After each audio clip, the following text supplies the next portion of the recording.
खैर मकदम है आप सभी का बिग बुलेटिन में। आपके साथ मैं हूं समीर अब्बास। कांग्रेस को पीएम नरेंद्र मोदी का मजाक उड़ाना एक बार फिर भारी पड़ गया है। कांग्रेस के यूथ विंग युवा कांग्रेस की मैगजीन युवा देश के ट्विटर हैंडल पर कल एक पोस्टर क्या शेयर हुआ, देश में हंगामा मच गया। इस पोस्ट के जरिए पीएम मोदी को एक चाय वाले के तौर पर पेश कर मजाक बनाने की कोशिश की गई।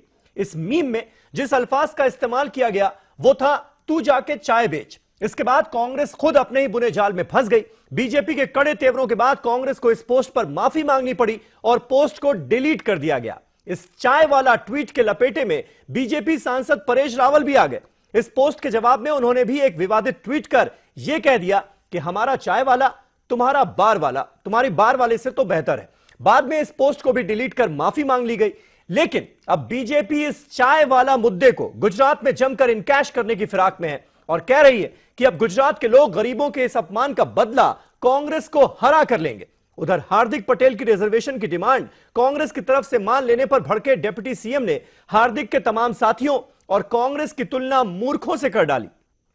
तो आज बिग बुलेटिन में बड़ा सवाल यही कि क्या गुजरात में चाय वाला कांग्रेस पर फिर भारी पड़ेगा। इसी पर करेंगे बात अपने तमाम खास मेहमानों से, लेकिन पहले ये रिपोर्ट। युवा देश बमुकाबला परेश रावल। चाय वाले के नाम पर कहीं तौहीन तो कहीं तारीफ। क्या कांग्रेस का ट्वीट गुजरात में पलट देगा बाजी? 4 साल बाद भी कांग्रेस को सता रहा है चाय वाले का दर्द। क्या गुजरात में चाय वाला फिर कांग्रेस पर पड़ जाएगा भारी? कांग्रेस के यूथ विंग कांग्रेस की मैगजीन युवा देश के ट्विटर हैंडल से शेयर किया गया पोस्ट कांग्रेस के लिए गले की हड्डी बनकर रह गया है। शेयर किए गए इस पोस्ट में वज़ीर-ए-आज़म नरेंद्र मोदी को चाय बेचने वाले के तौर पर पेश किया गया। मजाक के इस नए अंदाज ने खुद कांग्रेस को सवालात के कटघरे में ला खड़ा किया। वहीं कांग्रेस ने बीजेपी के सख्त तेवर के बाद अपने इस भोंडे मजाक वाले पोस्ट को ट्विटर हैंडल से हटा लिया, माफी भी मांग ली। जबकि परेश रावल की जानिब से किया गया ट्वीट कि हमारा चाय वाला तुम्हारे बार वाले से बेहतर है, इसको एक जवाबी ट्वीट के तौर पर मानकर इसके लिए भी माफी मांग दी गई। लेकिन अब बीजेपी गुजरात इलेक्शन में इसी ट्वीट को वज़ीर-ए-आज़म की तौहीन बताकर आवाम की हिमायत चाहती है। हिंदुस्तान का गरीब से गरीब भी व्यक्ति अगर देश की जनता चाहे तो प्रधानमंत्री बन सकता है। यहाँ बचपन में माँ बाप के भूखे पेट को भरने के लिए अगर रेल के डिब्बे में चाय बेचनी पड़ी तो वो क्या गुनाह है? अगर गुनाह है तो वो गुनाह मैंने किया। गुजरातियों का और गुजरात का अपमान करना कांग्रेस के लिए नई बात नहीं है। तो मेरा तो मात्र इतना ही कहना है कि चाय वाले का ताना वो देते रहें, क्योंकि वो वंशवाद में लिप्त हैं और प्रधानमंत्री मोदी जी जिनको आशीर्वाद प्राप्त हुआ है राष्ट्र की जनता का, वो अग्रसर हैं उस विकास के पथ पर जिससे राष्ट्र का नवनिर्माण हो। दूसरी जानिब कांग्रेस को पाटीदार हार्दिक पटेल की मिली हिमायत से बीजेपी की बौखलाहट में इजाफा दिखने लगा है। गुजरात के नायब वज़ीर आला ने हार्दिक पटेल पर निशाना साधते हुए कहा कि हार्दिक पटेल पाटीदारों को बहका रहे हैं। પત્તા હવે ખુલી ગયા છે, એમના ચહેરા ખુલી ગયા છે અને પાટીદાર સમાજના નામે જે નકાબ પહેરી આ કોંગ્રેસના એજન્ટો કોંગ્રેસ વતી પાટીદાર સમાજનો સોદો કરવા માટે જે નીકળ્યા છે એ લોકો ફાવવાના નથી। ऐसे में बड़ा सवाल ये जरूर उठता है कि क्या 4 साल बाद भी कांग्रेस को एक चाय वाले का दर्द सता रहा है? क्या कांग्रेस गुजरात में हार्दिक पटेल के सहारे इलेक्शन जीतना चाहती है? Bureau report, ETV news. तो क्या गुजरात में चाय वाला यह जुमला कांग्रेस पर भारी पड़ेगा? यह हमारा आज का सवाल। तमाम खास मेहमान हमारे साथ जुड़ चुके हैं। हमारे साथ राधिका खेड़ा हैं जो कि नेशनल मीडिया कोऑर्डिनेटर हैं, कांग्रेस पार्टी की स्पोक्स पर्सन है, स्टूडियो में मेरे साथ मौजूद हैं। इसके अलावा बीजेपी से स्पोक्स पर्सन अनिला सिंह, थोड़ी देर में आपको स्क्रीन पर वो नजर आएंगी, उनको हम कनेक्ट करने की कोशिश कर रहे हैं। निखिल मंडल जेडीयू के स्पोक्स पर्सन पटना से हमारे साथ लाइव इस बहस का हिस्सा हैं। नावेद सिद्दीकी साहब समाजवादी पार्टी के स्पोक्स पर्सन आज मुंबई से हमारे साथ लाइव जुड़े हुए हैं। इसके अलावा डॉक्टर शुरू कमल दत्ता जो कि पॉलिटिकल एनालिस्ट हैं, वो भी अपनी राय रखेंगे इस पूरे मुद्दे पर, मेरे साथ स्टूडियो में मौजूद हैं। इसके अलावा पाटीदार नेता जयेश पटेल साहब अहमदाबाद से लाइव हमारे साथ जुड़ रहे हैं। हार्दिक पटेल के सहयोगी हैं। आज जो हार्दिक पटेल ने प्रेस कॉन्फ्रेंस की है, रिजर्वेशन की डिमांड मानने की बात की है कि कांग्रेस पार्टी ने उनकी डिमांड मांग ली, उस पर हम उनकी राय जानने की कोशिश करेंगे, क्योंकि नितिन पटेल ने भी एक बड़ा बयान दे दिया है, डिप्टी सीएम गुजरात के। उन्होंने कह दिया मूर्खों की टोली हार्दिक पटेल और उनके सहयोगियों को, उसको लेकर भी बड़ा बवाल चल रहा है। लेकिन सबसे पहले राधिका, मैं आपसे जानना चाहूंगा, ये जो चाय वाला जुमला एक बार फिर कांग्रेस पार्टी ने उछाला, आपको पता है कि जब इस जुमले का जिक्र पहली बार मणिशंकर अय्यर ने किया था 2014 में, तो उसके बाद कांग्रेस पार्टी का हश्र क्या हुआ? मकसद क्या था? कौन लोग थे जिन्होंने इस जुमले का इस्तेमाल किया? उसके बाद आपको माफी भी मांगनी पड़ी, ट्वीट जो पोस्ट थी वो डिलीट करनी पड़ी। देखिए, ये जो अकाउंट है युवा देश, ये हमारे वॉलंटियर्स रन कर रहे हैं। ये एक ऑफिशियल यूथ कांग्रेस का प्लेटफॉर्म नहीं है। और हाँ, हमने अपनी गलती मानी कि हमने उस चीज को देखा नहीं कि वॉलंटियर्स ने क्या डाला था। इसीलिए पार्टी को जैसे ही ये सामने आया, हमने तुरंत माफी मांगी। और यही सबसे बड़ा फर्क है हम में और भारतीय जनता पार्टी में। भारतीय जनता पार्टी, चाहे वो नरेंद्र मोदी जी का जुमला देना हो 15 लाख रुपए का, चाहे वो जुमला किसी भी चीज का हो, हर चीज का जुमला ही दिया है। चाहे वो सोशल मीडिया को लेके, आप देखिए नरेंद्र मोदी जी ने कुछ टाइम पहले, 6 महीने पहले कहा था कि जो अगला चुनाव होगा वो मोबाइल से, सोशल मीडिया से लड़ा जाएगा। उसके 6 महीने भी नहीं बीते और अमित शाह जी जो राष्ट्रीय अध्यक्ष है, उन्होंने आके बोल दिया जी जो भी सोशल मीडिया पे आ रहा है आप उस पर विश्वास मत करिए। 15 लाख वाली बात पे भी उन्होंने ये कहा। तो ये जो जुमले देने की आदत है, ये इनकी पार्टी की आदत है, हमारी नहीं है। हमारी एक वॉलंटियर से गलती हुई, हमने उसको आगे आके सामने आके एक्सेप्ट किया। लेकिन अगर आप देखेंगे, चाहे वो जमीन पे हो चाहे वो सोशल मीडिया पे हो, सोशल मीडिया पे भारतीय जनता पार्टी ने सिर्फ जो उन्होंने जमीन पे करते आए हैं, अभद्र भाषा का इस्तेमाल करना, वो चीज वो सोशल मीडिया पे कर रहे हैं। आपने डिलीट कर दी, ट्वीट आपने डिलीट कर दिया, लेकिन जुमला तो उछल गया ना। बीजेपी अब इसको भुनाने की कोशिश कर रही है। गुजरात में बीजेपी के विधायक चाय की केतली लेकर उतर आए वो तो रोड पर, वो कह रहे हैं कि चाय वालों को डिमीन करने की कोशिश की गई, गरीबों का अपमान किया गया। अब इससे निपटेंगे कैसे आप लोग? जो चाय की केतली लेकर चले थे वो वही इंसान है जो सबसे आगे आगे चले थे, जो जिन्होंने दिल्ली में पटाखे भी बांटे थे जब प्रदूषण की बारी आई थी। तो वो कितना जनता के बारे में सोचते हैं वो आप खुद ही समझ लीजिए। और रही बात की इस चीज से, जनता जो है वो बेवकूफ नहीं है। वो जितना बेवकूफी बना सकते थे अभी तक जुमले दे दे के, आम जो जनता उनके विश्वास कर रही थी, उन्होंने बना दिया। 22 साल से 23 साल से जो वो देखते आ रहे हैं गुजरात में, उसका नतीजा आज ये सब हो रहा है कि देश आज कतारों में खड़ा हो गया, लोग मर रहे हैं, किसी का क्या हालत हो रहे हैं। गुजरात की हालत आप देख लीजिए, वहां पे बेरोजगार है लोग, महिलाएं हैं तो वो कुपोषित है, और बच्चे हैं तो उनको पोलियो ड्रॉप्स एडमिनिस्टर करी जा रही है जो उनके लिए जहर हैं इस समय। जो आप कह रही है ये सारे मुद्दे ज्यादा हैं, ये सारे मुद्दे ज्यादा। अनिला सिंह हमारे साथ बीजेपी से कनेक्ट हो चुकी हैं, जुड़ चुकी हैं। अनिला जी, मैं आपसे जानना चाहूंगा, राधिका जो बात कह रही हैं कि भाई ये मैगजीन है युवा कांग्रेस की, युवा देश, और उसका ये ऑफिशियल ट्विटर हैंडल था जिससे ये पोस्ट किया गया। जैसे ही रियलाइज हुआ कि वॉलंटियर से मिस्टेक हो गई है, पोस्ट को डिलीट कर दिया गया। पूरी कांग्रेस पार्टी ने एकजुट होकर माफी मांग ली। क्या यह बात यहीं खत्म नहीं हो जाती? फिर उसको तूल देने का क्या मतलब है? गुजरात में गलियों गलियों, सड़कों सड़कों घूमकर यह बताने की क्या जरूरत है कि कुछ घंटे तक युवा देश के ट्विटर हैंडल पर यह ट्वीट नजर आता रहा?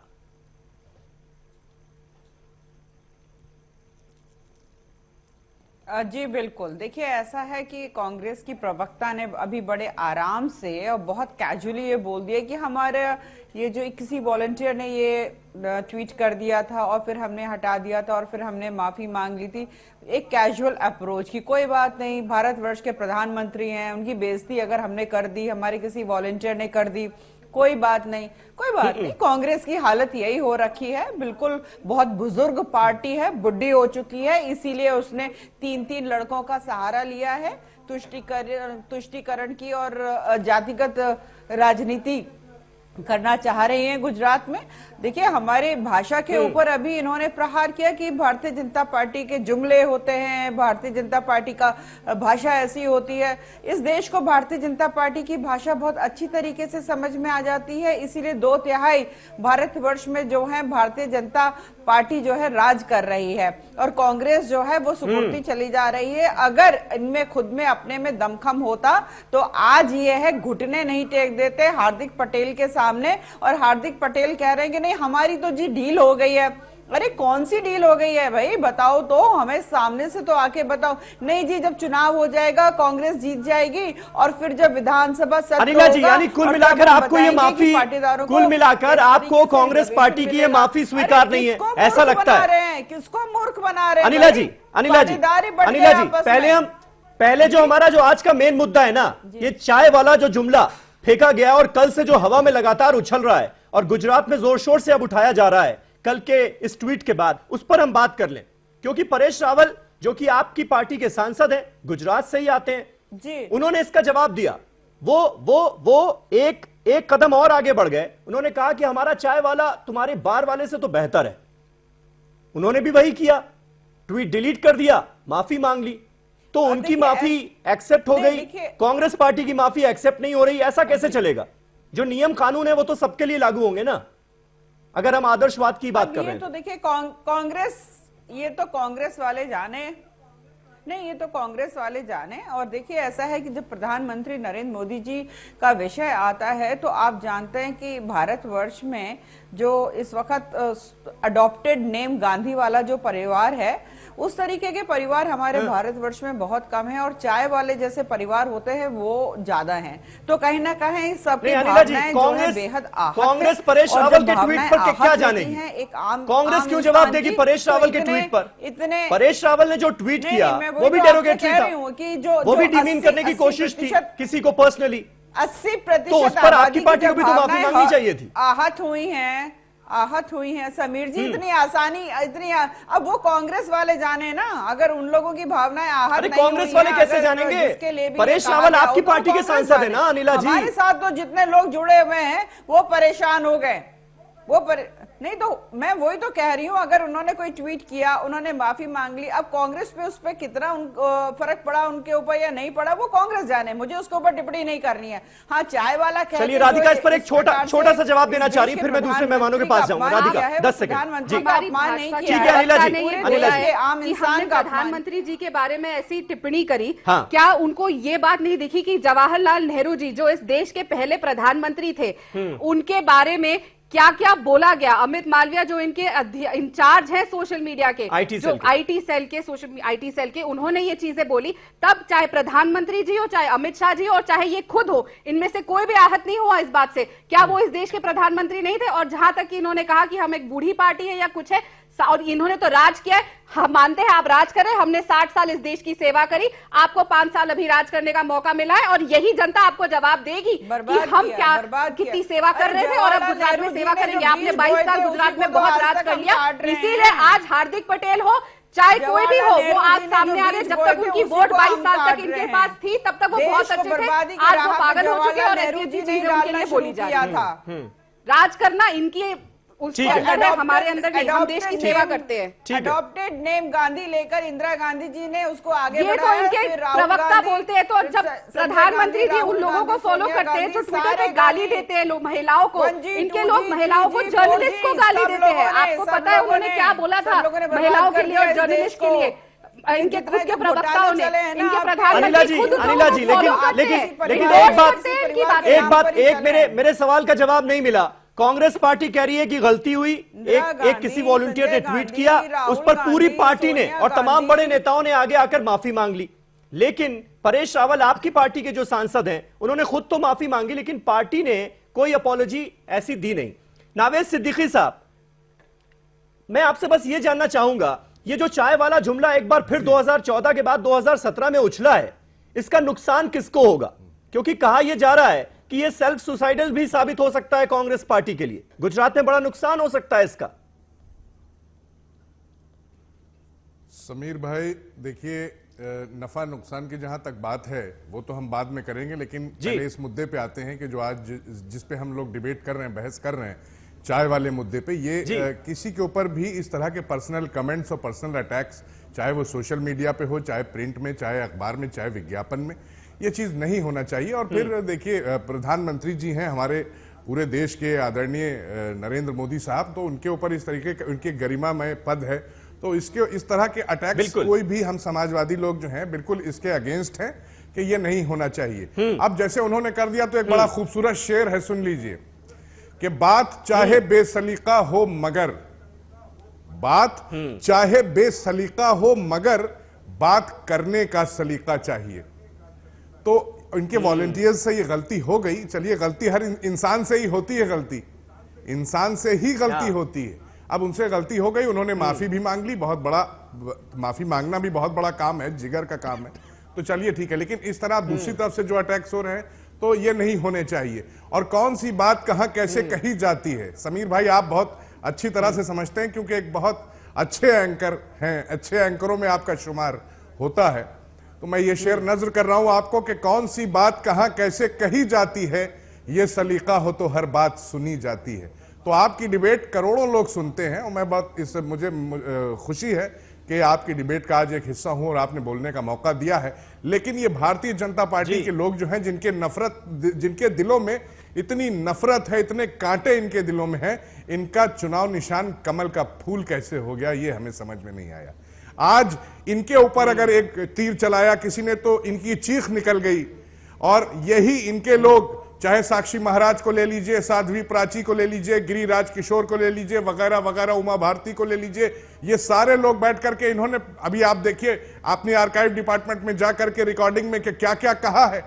एक साहब ने कहा है अभी उत्तर प्रदेश में खड़े होकर के इनके विधायक ने कि एक कौम से कि अगर हमें चुनाव में वोट नहीं दिया तो तुम लोगों का बहुत बुरा असर होगा, समाजवादी पार्टी तुमको बचाने के लिए नहीं आएगी, ये बयान दिया है। और ये ट्वीट पे आया, ये ट्विटर पे आया, फेसबुक पे आया, यूट्यूब पे आया। कहां छुपे थे ये लोग, ये कहां थी अनिला सिंह? अनिला सिंह आकर के नहीं बोली कि ये गलत है।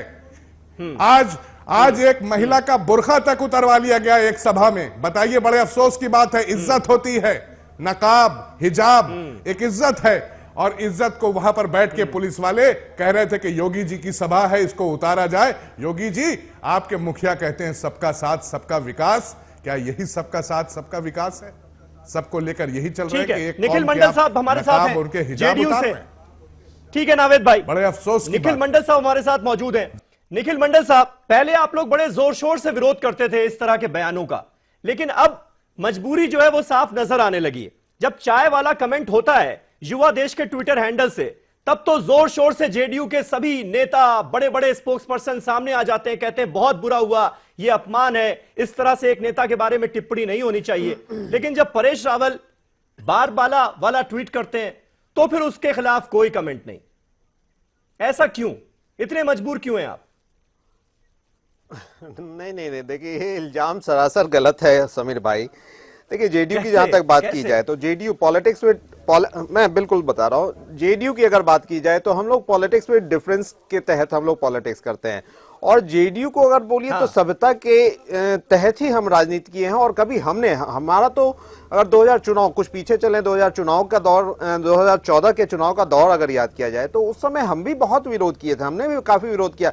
पर कभी हमने चाय वाला और इस तरह के शब्दों, आप किसी भी प्रवक्ता या किसी भी नेतागण का आप पीछे आप रिकॉर्ड देख लें, हमने कभी इस तरह का उपयोग नहीं किया। इस तरह का हमारा मानना है कि पर्सनल किसी भी तहत बिलो द बेल्ट नहीं जाना चाहिए। और पर्सनल क्यों, आप पॉलिटिकल मुद्दे हैं, सोच से आप लड़िए, आप सिद्धांत के तहत लड़िए, तो उस तरह। और दूसरी बात कि आज की डेट में ये मानना होगा कि 2014 के बाद प्रधानमंत्री वो सबके लिए हैं, चाहे वो बीजेपी के लिए हो, जेडीयू के लिए हो, आरजेडी के लिए हो, एसपी के लिए हो, किसी भी पार्टी के लिए हो, पूरे देश के लिए है। बिल्कुल, और वो सम्मानित पद पे है तो हम सबको सम्मान देना ही पड़ेगा, बिल्कुल सम्मान देना ही चाहिए।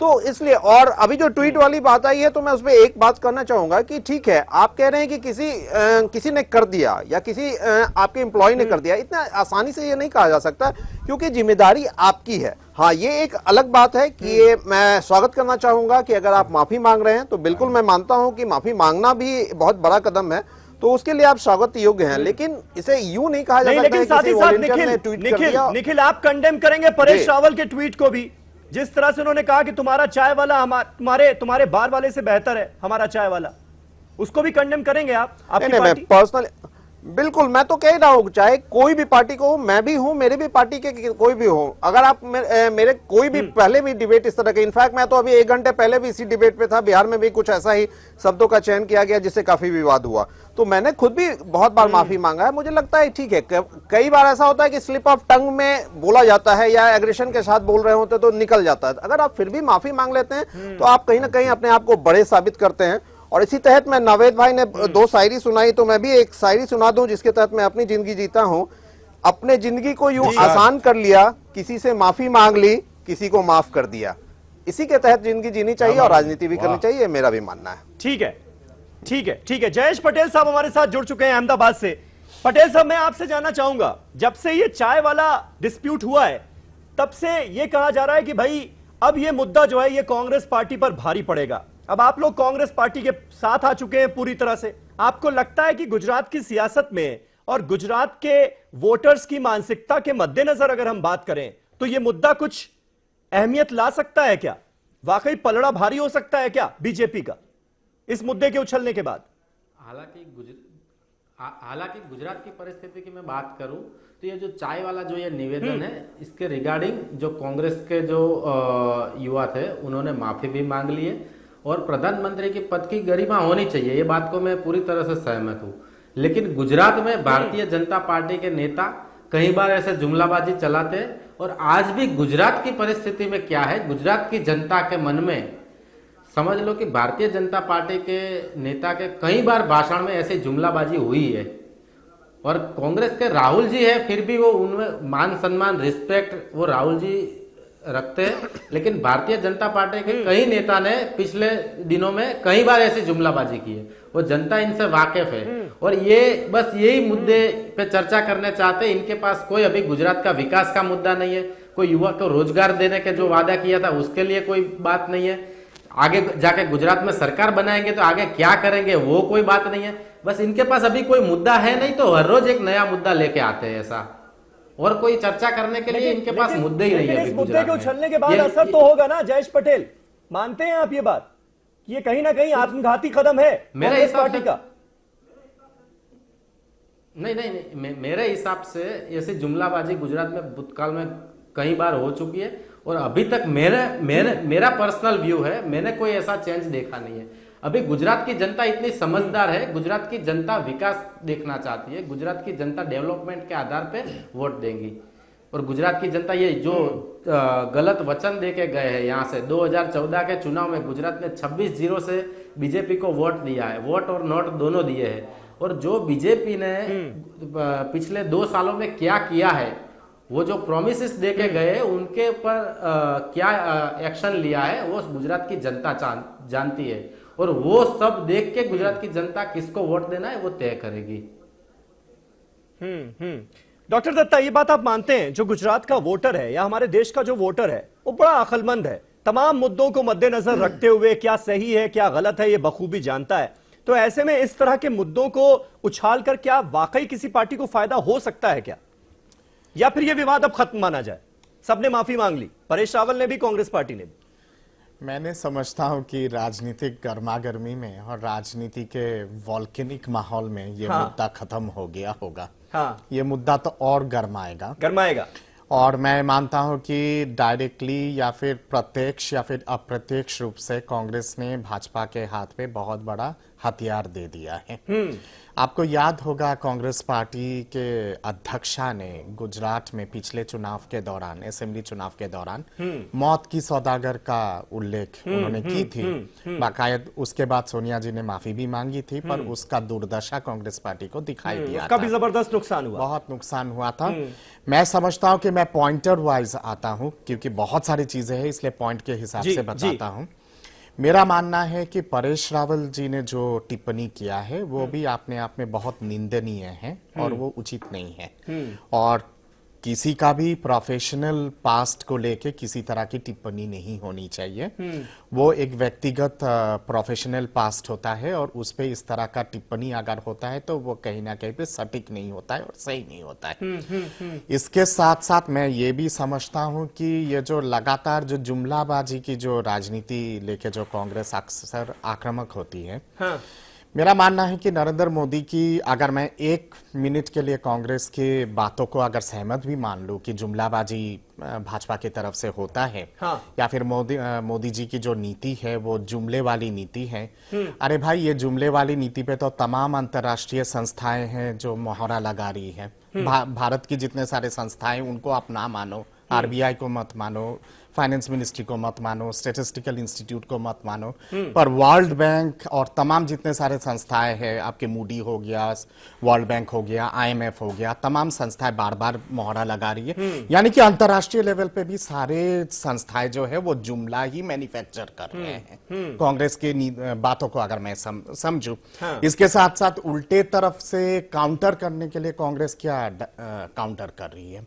आप तमाम जितने सारे, चाहे वो गुजरात के परिपक्ष में क्यों ना हो या फिर राष्ट्रीय परिपक्ष में क्यों ना हो, जितने सारे आंकड़े लेके आ रही हैं, आंकड़ों के हिसाब से अगर राजनीति अगर होता और आंकड़ों के हिसाब से अगर राजनीति अगर चल जाता। जिन मुद्दों का आप जिक्र कर रहे हैं भाई, मूडीज की रिपोर्ट और वर्ल्ड बैंक की रिपोर्ट, पीयू की रिपोर्ट जिसमें नरेंद्र मोदी को सबसे ताकतवर नेता बताया गया, तो इन सारे मुद्दों को डिस्कस क्यों नहीं किया जा रहा है? इन सारे मुद्दों को क्यों नहीं उछाला जा रहा है? मुद्दा उछाला जा रहा है चाय वाले नहीं, यही सब मुद्दों पे डिस्कशन होनी चाहिए। हाँ। और इन सब मुद्दों को लेके डिस्कशन का रूपरेखा क्या होना चाहिए कि कांग्रेस के तरफ से एक क्रेडिटेबल डिटरेंट सामने आनी चाहिए। और अगर अंतर्राष्ट्रीय एजेंसियों की हम बात करें तो फोर्ब्स की रिपोर्ट भी है, एशिया में देश सबसे ज्यादा भ्रष्टाचार में नंबर 1 हो गया है। वो हो गया है। ये सारे मुद्दे क्यों नहीं उठाए जा रहे? ऑपोजिशन के लिए भी मुद्दे हैं और सरकार के लिए भी मुद्दे हैं। तमाम मुद्दों पे ऑपोजिशन को काउंटर करना चाहिए और तथ्यों के आधार पे, क्रेडिटेबल उसके साथ, मतलब कि एविडेंसेस के साथ। ये नहीं है कि मतलब आपने हवाई में एक वो कर दिया कि इतना था और इतना हो गया। और ये सारी बातें जब कांग्रेस जब कहती है कि जीडीपी ग्रोथ रेट कम हुआ है, रुपया कमजोर हो रहा है, आर्थिक विकास नहीं हो रहा है, बेरोजगारी बढ़ा है, अरे कहां से एविडेंसेस मिल रहा है आपको? वो भी तो साइटेशन आप दीजिए ना, जितने सारे। तो कुल मिलाकर तथ्यों पर बात कम हो रही है, जुमलेबाजी ज्यादा हो रही है, हवाई किले ज्यादा बनाए जा रहे हैं। और ठीक है, एक छोटा सा चीज जल्दी से यहाँ पे मेरा मानना है कि देश के प्रधानमंत्री सबके लिए होते हैं और वो बहुत ही रेस्पेक्टेबल एक पद होता है। उसको तो कम से कम मतलब कि सम्मान उसको तो बख्श दीजिए और बख्श दीजिए। बाकी तमाम चीजों पे आप राजनीति कीजिएगा, पर राष्ट्रपति का जो पद है, स्पीकर का जो पद है, उपराष्ट्रपति का पद है, प्रधानमंत्री का पद है, इनका सम्मान होना चाहिए। बिल्कुल। एक छोटा सा ब्रेक ले रहे हैं, ब्रेक के बाद रिजर्वेशन के मुद्दे पर भी हम बात करेंगे। हार्दिक पटेल ने प्रेस कॉन्फ्रेंस की, उन्होंने कहा कि कांग्रेस पार्टी ने हमारी रिजर्वेशन की डिमांड मान ली है, अब ये कैसे पूरी होगी ये अपने आप में एक मसला है। और डिप्टी सीएम ने एक अलग विवाद खड़ा कर दिया अपने बयान से। उन्होंने कह दिया कि मूर्खों को कांग्रेस का फॉर्मूला मंजूर हो गया है, यानी हार्दिक पटेल के साथी भी मूर्ख, कांग्रेस वाले भी मूर्ख। उन्होंने नए विवाद को जन्म दे दिया है, उस पर भी हम बात करेंगे। एक छोटा सा ब्रेक ले रहे हैं, ब्रेक के बाद फौरन होते हैं हाजिर। तमाम खास मेहमान हमारे साथ बने हुए हैं।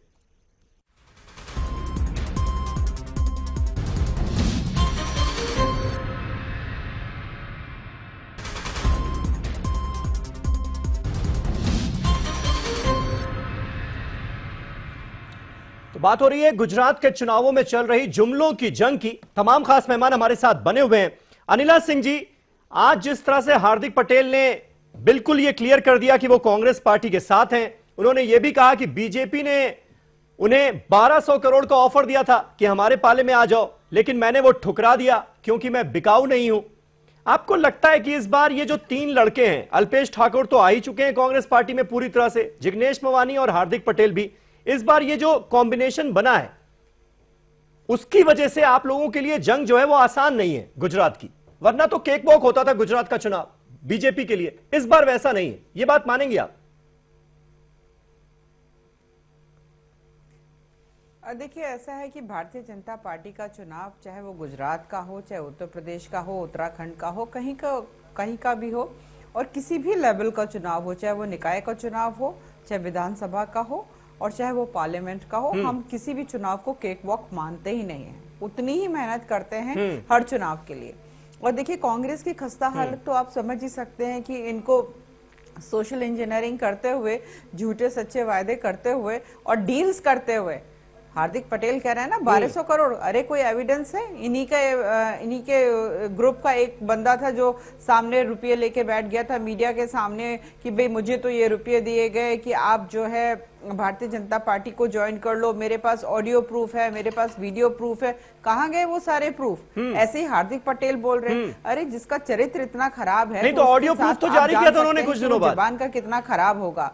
वो अपनी खुद की डील्स जी, ऑडियो तमाम ऑडियो क्लिप उन्होंने मीडिया को दी हुई है, पार्टी को ज्वाइन किया है, इस तरीके से कोई भी कुछ बात करने लग जाए। नहीं कुछ भी निकाल के कर देंगे। वॉज इट जी? नहीं, साइंटिफिकली कुछ भी प्रूव नहीं हुआ, कोई तो कुछ भी निकाल के रख देंगे। आज 1200 करोड़ की बात बोल रहे, कोई एविडेंस है हार्दिक पटेल के पास? अरे पटेलों के पाटीदारों के ऊपर ये अपनी राजनीति चमका रहे हैं और ये धोखा दे रहे हैं पटेलों को। मैं इनको हार्दिक पटेल जी को, क्योंकि उनके एक साथी यहाँ आपके पैनल पे भी बैठे हुए हैं, मैं उनसे कहूंगी कि अगर वाकई में हार्दिक पटेल जो है पाटीदारों के आरक्षण के विषय में संजीदा है, तो एक बार उत्तर प्रदेश घूमकर आ जाएं कि कांग्रेस ने उत्तर प्रदेश के जाटों के साथ कितना बड़ा धोखा किया था और झूठ मूठ बोलकर कि नहीं ये आरक्षण हम आपको दे रहे हैं, फिर बाद में सुप्रीम कोर्ट ने उसको स्ट्राइक ऑफ कर दिया था। तो इसी तरीके की अगर कोई अंदर खाने डील हो रही है हार्दिक पटेल के साथ कि तुम अभी हम ये बोल रहे हैं, तुम अभी हमें ये सपोर्ट दे दो और फिर तुम इतना कुछ ले लो और हम ये कर देंगे, अगर इनके दिमाग में क्लैरिटी है तो क्यों नहीं फॉर्मूला अभी बताती है कांग्रेस और हार्दिक पटेल? सारा पाटीदार समाज भी जानना चाहता है कि भाई हार्दिक पटेल साहब, राहुल गांधी जी के साथ आपकी किस प्रकार की डील हुई है, जरा हमें भी तो वो फॉर्मूला समझा दीजिए। राधिका, इसका जवाब मुझे लगता है जानना बड़ा जरूरी है गुजरात के लोगों के लिए भी। भाई ये डील आखिर है क्या? हार्दिक पटेल की मांगे आप लोगों ने कैसे मान ली? 50% से ज्यादा रिजर्वेशन हो नहीं सकता, 49.5% ऑलरेडी है, फिर आप लोग हार्दिक पटेल और पाटीदार समाज को कैसे आरक्षण दे देंगे? पहले तो मैं अपनी भाजपा की हमारे जो प्रवक्ता भाजपा से आई हुई है उनको ये बोलना चाहूंगी, जिस दिन आप लोग 16,000 गुना कैसे प्रॉफिट किया जाता है, जय शाह जी का जो किया था उसका फॉर्मूला देश को बता देंगे, उसके बाद आपको सारे फॉर्मूले हम बता देंगे। रही बात आरक्षण की, तो इनकी जो सरकार राजस्थान में है वो आज तक, आज 4 साल 3-4 साल हो गए, आज तक चाहे वो गुर्जर समाज हो चाहे जाट समाज हो, उनका बेवकूफ बना रही है आरक्षण के मामले के ऊपर। तब तो इनको ये बातें याद नहीं आ रही। अब क्योंकि जो पटेल समाज इनके साथ 23 साल से गुजरात में इनको वोट दे रहा था, आज उनका युवा जो पीड़ित होके आखिर में आवाज उठा रहा है, उनको डंडे मारकर गोलियां चलाई गई, कई की मौत हुई, उनके ऊपर केस लगाए जा रहे हैं, उन्हें बंद किया जा रहा है, क्योंकि इनसे बर्दाश्त नहीं हो रहा कि उनकी सच्चाई ये जनता के सामने, लोगों के सामने लेकर आ रहे हैं। और यही सोशल मीडिया की मदद से ये बहुत ज्यादा अच्छा हो रहा है। कुछ आप चैनलों भी दिखा रहे हैं, कुछ सोशल मीडिया के माध्यम से भी हो रहा है। और यही चीज तो उत्तर दीजिए ना कि फॉर्मूला क्या है, आप सीधे बताइए। Stop meeting round the Bush, आप सीधे बताइए फॉर्मूला क्या है, किस प्रकार से आप आरक्षण, किस प्रकार से आप पाटीदारों को आरक्षण देंगे? क्योंकि जो जाटों को धोखा दिया है आपने, जाटों को धोखा दिया है, बताइए पाटीदारों को किस प्रकार से आरक्षण देंगे? क्या हम भी तो जाने, आपके पास अगर उत्तर है, सच्चाई लेकर आ रहा है, विश्व उत्तर है राधिका जी, बताइए क्या फॉर्मूला है? बेरोजगारी है, जिसमें महिला कुपोषित है, जहाँ के बच्चों की मौतें हो रही है आए दिन अस्पतालों में, किस प्रकार से आप मिनिस्टर जो है कि उनको ट्विटर से मौका नहीं मिल रहा है। आज वो सवाल उठा रहे हैं कि हमने प्रधानमंत्री जी पे ट्वीट कर दिया, तब ये कहाँ थे जब नरेंद्र मोदी जी ने मनमोहन सिंह जी के ऊपर ट्वीट किया था? क्या तब वो उसी चेयर का अपमान नहीं कर रहे थे जिसमें आज वो बैठे हुए हैं? तब इनका तो इतना गुस्सा नहीं उठा था सामने? क्या मनमोहन सिंह जी अनिला जी इसका जवाब दे दीजिए। जब ये बड़े बड़े होर्डिंग लगा रहे थे साथ, अनिला जी एक मिनट, प्रधानमंत्री नहीं थे? अनिला जी युवा मोर्चा के अध्यक्ष पे लगाए थे अनिला जी, ठाकुर जी ने पूरे दिल्ली में मनमोहन सिंह जी के कार्टून लगाए थे। अनिला जी, नहीं प्रधानमंत्री थे। अनिला जी ये क्लियर कर दीजिए, ये जवाब दे दीजिए आप जो राधिका सवाल उठा रही हैं कि मनमोहन सिंह जब प्रधानमंत्री थे, मनमोहन सिंह जब प्रधानमंत्री थे तब उनके लिए जिन अल्फाजों का इस्तेमाल किया गया वो क्या था? वो क्या प्रधानमंत्री पद की गरिमा गिराना नहीं था? डील हुई है, क्या डील हुई है ये बताइए। डील आप लोगों को करने की आदत है, 16,000 गुना अपना मुनाफा करते, देश लाइनों में खड़ा है, देश बेरोजगार है, देश भूखा है। नावेद साहब इस बात का जवाब देंगे। नावेद साहब ये पहली बार हुआ क्या कि प्राइम मिनिस्टर की पोस्ट को भी लोगों ने छोड़ा नहीं, उस पर भी कमेंट कर दिए गए, वो भी इतने भद्दे? या इससे पहले भी इस तरह की चीजें हुई हैं? ये रिवाज बनता जा रहा है इंडियन पॉलिटिक्स का। समीर भाई देखिए, आपके चैनल में ही ये डिबेट हुई और आपके चैनल में ही इसका जवाब मिल गया और भारतीय जनता पार्टी ने ही दे दिया। मैं चाहता हूं आप गौर कीजिए मेरी बात पे। हम लोगों ने अभी ये बात की कि देखिए इस तरीके की अपमानजनक टिप्पणी जो है किसी भी इंसान के ऊपर, किसी भी गरिमामय जो पद पे है वो या किसी भी इंसान पे, इस तरीके की अपमानजनक टिप्पणी इंडिविजुअली भी नहीं होनी चाहिए। अभी आपने सुना, अभी भारतीय जनता पार्टी की प्रवक्ता को मैं सुन रहा था, उन्होंने एक बात कही, हार्दिक पटेल की जब बात आ रही थी तो आपके इंटरनेशनल चैनल पर, इंटरनेशनल चैनल है आपका, उस पर बैठ करके उन्होंने क्या बात कही, थोड़ी देर पहले रिवाइंड करके आप सुन लीजिए या कोई भी इसको देख सकता है। इन्होंने कहा जिस आदमी का चरित्र इतना खराब है वो कितना खराब होगा।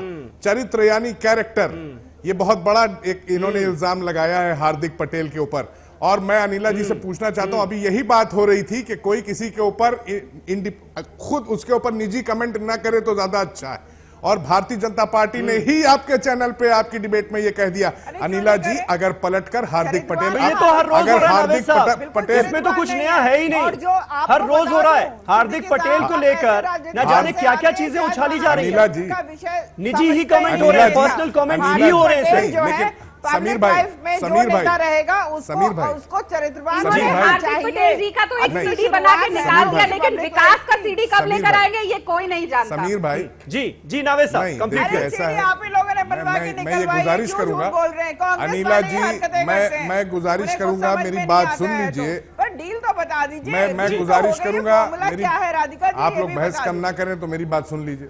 अच्छा ठीक है अनिला जी, नावेद साहब। अनिला जी हमारी बुजुर्गवार हैं, यहाँ बैठी हुई हैं, सीनियर हैं, मैं उनसे यही गुजारिश करूंगा कि ये अल्फाज ना इस्तेमाल करें आइंदा ऐसे, क्योंकि कभी किसी चैनल पर अगर आके बैठ के कोई आपके ऊपर यही चीज कह देगा तो आप एक महिला हैं, आपको भी नहीं अच्छा लगेगा और शायद हमें भी नहीं अच्छा लगेगा आपको अगर कोई कुछ ऐसे कहेगा। तो इस तरीके की चीजों से, इस तरीके की भाषाओं से दूर है। जबान को कंट्रोल में आप रखो, समझी नहीं बात, नहीं तो आप देखिए समीर भाई समझ नहीं पाई, मेरे चरित्र समीर भाई समझ नहीं पाई ये बात मेरी। क्या जानते हो मेरे विषय में? देखिए मैंने बातें नहीं की, मेरी बात समझी नहीं। अनिला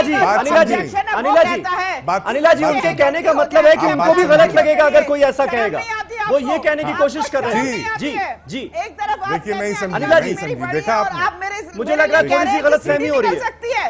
ये आपका चरित्र है। देखिए समीर भाई देख लीजिए, समीर भाई देख लीजिए मैंने क्या कहा और इन्होंने क्या मतलब निकाला। क्या देख लीजिए, मैंने क्या कहा और इन्होंने क्या मतलब निकाला। समीर भाई नहीं, अनिला जी उनकी बात सुन लीजिए, मुझे लगता है ये गलतफहमी नहीं होनी चाहिए, ये गलतफहमी नहीं होनी चाहिए।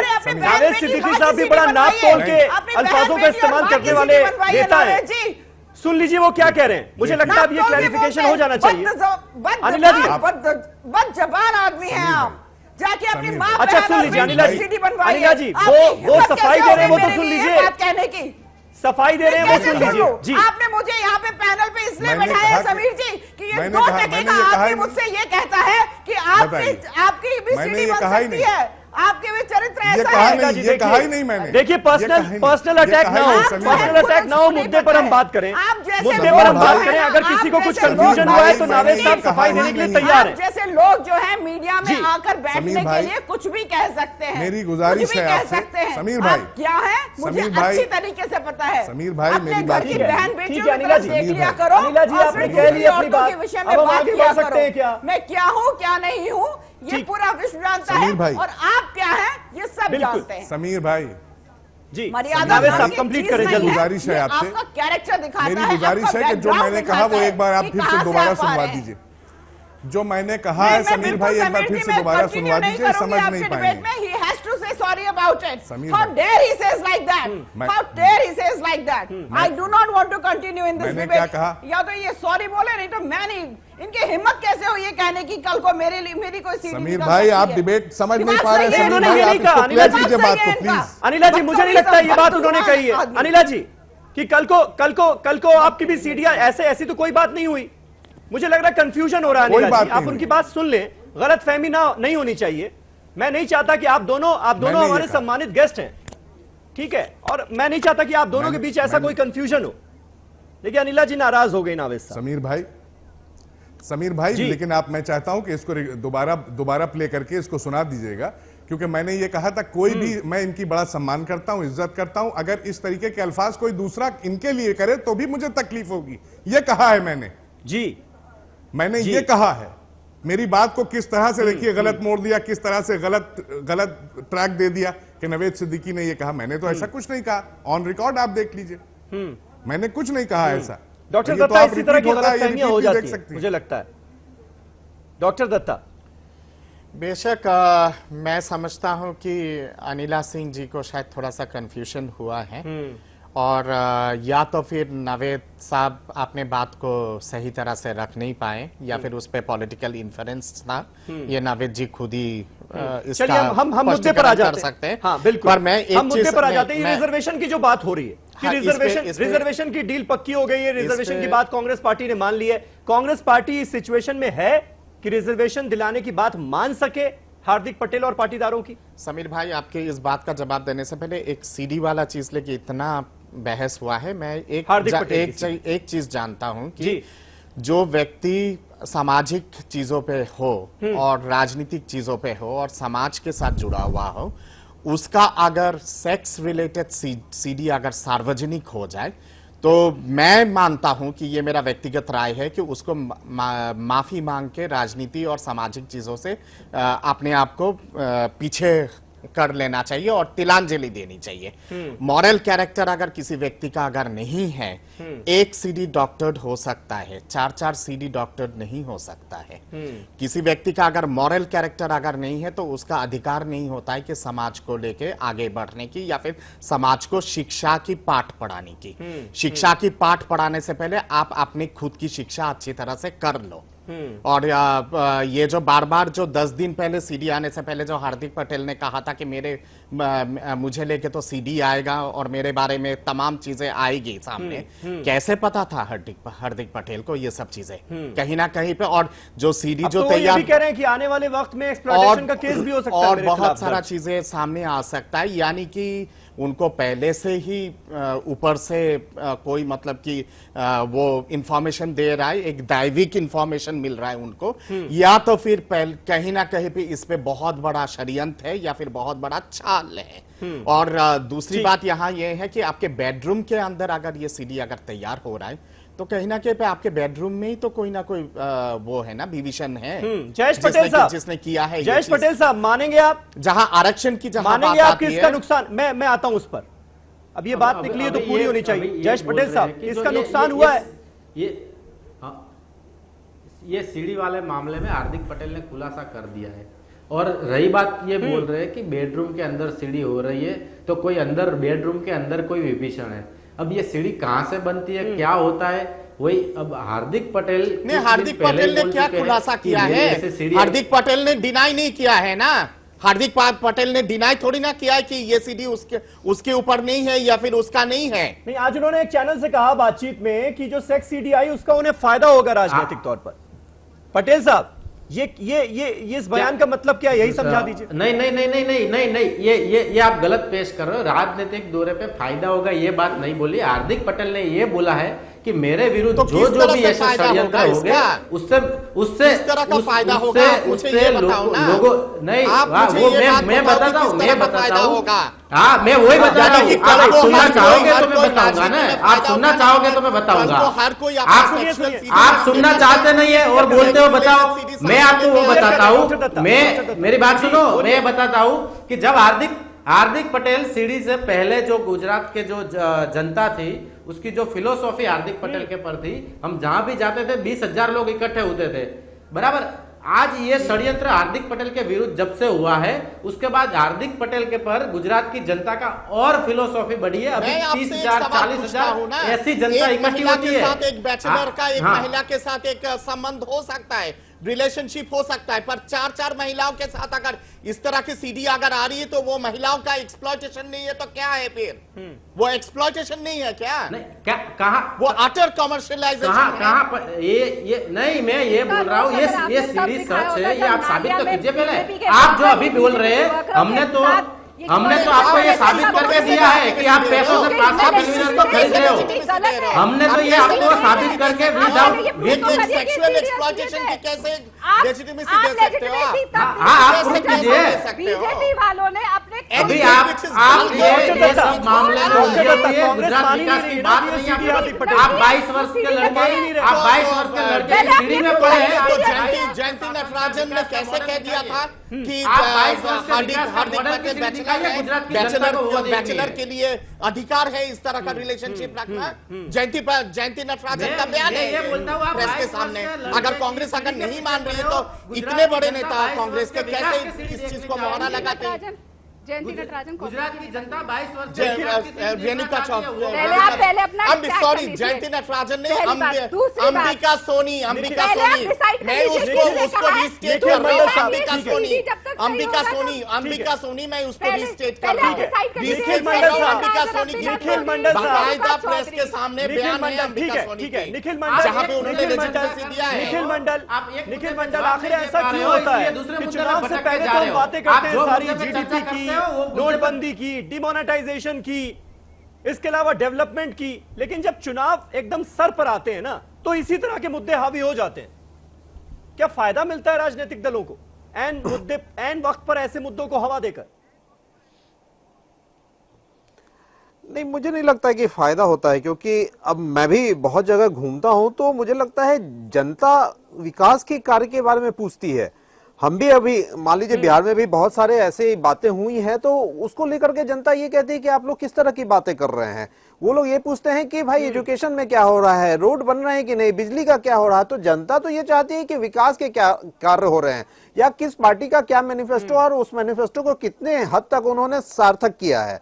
तो जनता तो नहीं चाहती है, लेकिन एक बात सत्य है कि आज की डेट में नेगेटिव पॉलिटिक्स 24/7 जो न्यूज भी चलता है, मैं आपको भी इस पे कहूंगा, मैं इंडिविजुअली आपको नहीं कहता हूं, लेकिन मीडिया पर्सन के नाते मैं कहना चाहता हूं कि मीडिया में भी ये देखा जा रहा है या सोशल मीडिया में या ट्विटर पे कि कोई नेगेटिव पॉलिटिक्स या कोई विवादित बयान दे देता है, वो रातों रात इतना पॉपुलर हो जाता है। तो कहीं ना कहीं ये भी एक चीज हो गया है कि भाई आप ऐसे बयान दे दो जिससे आप इतना पॉपुलर हो जाओ। आपने भी देखा होगा कि ट्विटर अकाउंट पे अगर किसी के 1000 फॉलोअर हैं और अगर वो एक बयान दे देता है तो वो लाखों में पहुंच जाता है उसके फॉलोअर। किया था ना कुछ दिनों पहले तेजस्वी यादव के साथ, मैं तो कहा की फोटो जब आप लोगों ने प्रेस कॉन्फ्रेंस में पब्लिक की तो इरादा तो आपका भी वही था कि सनसनी क्रिएट की जाए। मैं तो कहा कि सभी नहीं, मैंने तो पहले ही बोला कि सभी पार्टी में ऐसे हैं और सभी पार्टी को इस बात का ख्याल रखना। मैं ये नहीं कह रहा हूं कि हमारे पार्टी में बिल्कुल ही कभी ऐसा नहीं हुआ। हमारे पार्टी नहीं, मैं तो खुद ही मान रहा हूं कि सारी पार्टी को ये ख्याल रखना चाहिए। मैं ये नहीं कह रहा हूं कि हमारे पार्टी में कभी ऐसा बयान नहीं आया या ऐसा कुछ मूवमेंट नहीं हमने क्रिएट किया। सभी को ऐसा कुछ ना कुछ सभी पार्टी में ऐसे कुछ लोग हैं और सभी को ध्यान रखना चाहिए। और ये नेगेटिव पॉलिटिक्स को आप लोग को भी एक लगाम लगाना चाहिए, ताकि हम जैसे मान लीजिए मुझे ही चाहिए कि नेगेटिव पॉलिटिक्स या कुछ कह के मुझे मालूम है कि मैं रातों रात पॉपुलर हो जाऊं, तो अगर आप लोग रोक देंगे ना उस न्यूज को तो शायद मुझे लगता है मैं पॉपुलर नहीं हो पाऊंगा। तो इसलिए दोनों तरफ से ये बात होनी चाहिए। मेरा ये कहना है। ये इसके लिए मैं आपकी दाद देता हूं कि आप ईमानदारी से कम कबूल तो कर रहे हैं ये बात। ये भाई मैं समझता हूं कि राजनीति में किसी भी नेता का अगर जानबूझ के कैरेक्टर एसेसिनेशन किया जाए वो गलत है। जिस तरह से सत्ता पक्ष भी राहुल गांधी को लेकर लगातार जिस तरह के बयानबाजी करते हैं, मैं उसको भी कतई समर्थन नहीं देता हूं। और कांग्रेस की तरफ से भी प्रधानमंत्री के ऊपर लगातार जिस तरह का बयानबाजी होता है मैं उसको भी समर्थन नहीं देता हूं। मैं मानता हूं कि पॉलिटिक्स में एक डिग्निटी होनी चाहिए और लेवल प्लेइंग होनी चाहिए राजनीतिक आधार पे, ना कि व्यक्तिगत आधार पे। राधिका, ये जो रिजर्वेशन का मुद्दा है, ये अनिला जी चली गई, लेकिन वो सवाल यही पूछ रही थी कि भाई डील कैसे हो गई, डील कैसे मुमकिन है? क्योंकि अल्पेश ठाकुर जो आपके नेता हैं वो तो ओबीसी आरक्षण के जबरदस्त हिमायती रहे। वो कभी नहीं चाहते थे कि 27% जो ओबीसी आरक्षण है उसमें कोटा दिया जाए पाटीदारों को भी। अब आप पाटीदारों को भी अपनी तरफ अपने खेमे में ला रहे हैं और कह रहे हैं कि भाई इनको भी आरक्षण दे दिया जाएगा। तो ये हार्दिक पटेल की ये जो मांग है ये अल्पेश ठाकुर ने मान ली है क्या? मैं आपको एक ही बात कहूंगी कि जो कांग्रेस पार्टी है वो 60 साल से जो करती आई है, जब से लोग कहते हैं कि 60 साल से हमारी सरकार है, सब शुरू से लेके आज तक वो सबको साथ लेके चलने का काम करती आई है। और ये जो चीज हुई है ये इस बात का गवाह है कि हम आज भी सबको साथ लेकर चल रहे हैं, ना कि भाजपा की तरह जो भाई को भाई से लड़ाती है, धर्म को धर्म से लड़ाती है और जाति को जाति से लड़ाती है। ये एक परफेक्ट एग्जाम्पल है कि आज अगर दोनों एक ही मंच पे एक ही पार्टी के साथ जुड़े हैं और एक ही पार्टी के साथ मिलकर उनका सपोर्ट कर रहे हैं, तो वो उन पे विश्वास करते हैं कि दोनों के साथ न्याय होएगा, दोनों को जो वो मांग रहे हैं उनकी मांग कहीं ना कहीं संवैधानिक रूप से पूरी करी जाएगी। ठीक है, जयेश पटेल, कांग्रेस पर भरोसा करने की सबसे बड़ी वजह? हम बीजेपी से 2.5 साल से लड़ रहे थे। हमारी जो ये मांग है, हमारा जो आंदोलन है 2.5 साल से चल रहा है गुजरात में, और 2.5 साल से हम बीजेपी से लड़ रहे हैं। 4 या 5 बार गुजरात सरकार से हमारी मुलाकात हुई है, मीटिंग हुई है, चर्चा हुई है, कोई ठोस ऐसा रिजल्ट हमको दिख नहीं रहा है। और आज तक बीजेपी ने कोई ये समझ लो, ये बार कांग्रेस से हमारी मीटिंग हुई, कपिल सिब्बल जी आया, ये किया वो किया, प्रयत्न किया, ये फॉर्मूला दिया। अब इसके ऊपर इंप्लीमेंट होता है नहीं होता है ये बात की बात है, लेकिन कांग्रेस ने ये फॉर्मूला निकालने की तस्दीक ली। आज तक 2.5 साल में बीजेपी ने कोई बार क्या आपने दे सकते नहीं कर सकते, इसका क्या निचोड़ निकाल सकते, वो प्रयत्न तक सुधार नहीं किया। इसी वजह से पाटीदार समाज नाराज है पूरा। और पाटीदार समाज में गुजरात में जो ये नावेद भाई, क्या लगता है आपको ये फॉर्मूला कारगर साबित होगा क्या गुजरात के रण में इस बार? Last comment sir. देखिए, काम इस बार कुछ किया नहीं है और वादे किए हैं, सिर्फ वादे करके आए। और 3.5 साल वो ले लीजिए और उत्तर प्रदेश के 8 महीने ले लीजिए, और ये सारी चीजें जहां जहां इनकी सरकार है कुछ नहीं किया। 1 साल में 2 करोड़ नौकरी की बात थी, 3.5 साल में 7 करोड़ नौकरियां हो गई, तो किसी को कुछ मिला नहीं। तो लोग जो है वैसे ही खफा हैं, तो सिर्फ वादों से खफा है। वादों से जो है न घर मिलता है, न रोटी मिलती है, न कपड़ा मिलता है, न मकान मिलता है, और इंसान को ये सारी चीजें चाहिए होती हैं। तो इसलिए इंसान जो है वो बहुत सोच समझकर, लोकतंत्र है और इस बार देख रहा है गुजरात की तरफ, और गुजरात के चुनाव जो है वो फैसला करेंगे। और कहीं ना कहीं ये एक टेंशन है, एक खौफ है बीजेपी के सभी लोगों को, सभी लोगों को। देखिए, अभी एक मोहतरमा बैठी थी, मैं गुजारिश करूंगा कि आप भी गलतफहमी दूर कर दीजिएगा। वो मैं देखिए महिला की इज्जत करता हूं, सम्मान करता हूं, मैंने उनको कुछ नहीं कहा, और आप अच्छी तरह से जानते हैं, आप इसको दोबारा सुन भी लीजिए। नहीं, मैं पूरी कोशिश करूंगा कि आप दोनों के बीच ये गलतफहमी जो हुई आज इस शो के दौरान वो दूर हो जाए। हम अपने ट्विटर हैंडल पर भी इस पूरी डिबेट का एक चंक डालेंगे, और खासतौर पर आपकी बातचीत का भी चंक डालेंगे, ताकि जो गलतफहमियां हैं वो दूर हो जाए। उसको देखकर हमारी तरफ से पूरी कोशिश होगी। नावेद साहब, आप चिंता ना करें। बहुत शुक्रिया। वक्त मेरे पास खत्म हो चुका है, इसलिए इस डिबेट को यहीं खत्म करना होगा। नावेद सिद्दीकी साहब, राधिका खेड़ा, निखिल मंडल साहब, पटेल साहब और डॉक्टर दत्ता, आप सबका बहुत बहुत शुक्रिया हमारे साथ इस डिबेट में पार्टिसिपेट करने के लिए। कल एक नए टॉपिक पर नई डिबेट के साथ हाजिर होऊंगा। तब तक आप तमाम खबरों के लिए देखते रहें ETV उर्दू।